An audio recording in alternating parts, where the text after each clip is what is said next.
সকালে ঘুম থেকে উঠে দেখছি অঝোরে বৃষ্টি পড়ছে, আর যেহেতু অনেকদিন ভিডিও করা হয় না তাই ভাবলাম আজকে ভিডিওটা করি। আর আগের মতন না এখন আর বৃষ্টিটা ভালো লাগে না, তার অনেক কারণ আছে, পরে কোনো এক ভিডিওতে বলবো।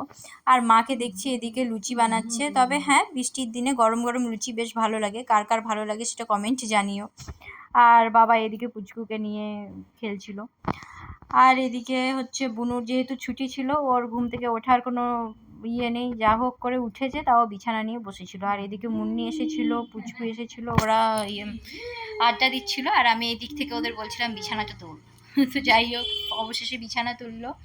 আর ওদের না আজকে বাইরে যাওয়ার ছিল, মানে বিশেষ করে পুচকুও বলছিল যে যাব, তো তার জন্য বুনুরও একটু কাজ ছিল, ওকে নিয়েই গেছিলো। আর এদিকে দেখো আমি ব্রেকফাস্ট করে নিয়েছি লুচি আর লাউ ডাল দিয়ে। আর পুচকুর অবস্থা দেখো, ভিজে পুরো মানে পুরো একদম কাকভেজা হয়ে এসছে, ভাগ্যিস রেনকোটটা পরেছিল। তো দুপুরে খাওয়া দাওয়া করে বুনু এখানে বলছিল যে চিকেন পকোড়া বানাবে, তো সেটারই প্রস্তুতি চলছে। যাই হোক পকোড়াটা ওই বানাচ্ছিল, আমি নিছকই দর্শক মাত্র।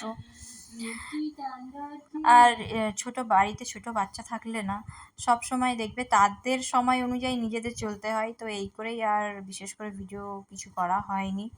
তো যাই হোক এখানে এক এক করে পকোড়াগুলো বুনু ভেজে নিচ্ছিল, খেতে বেশ সুন্দর হয়েছিল। তবে হ্যাঁ প্রথমবার এমন হয়েছে যে টেস্টটা আমি করিনি, বাবা করেছে।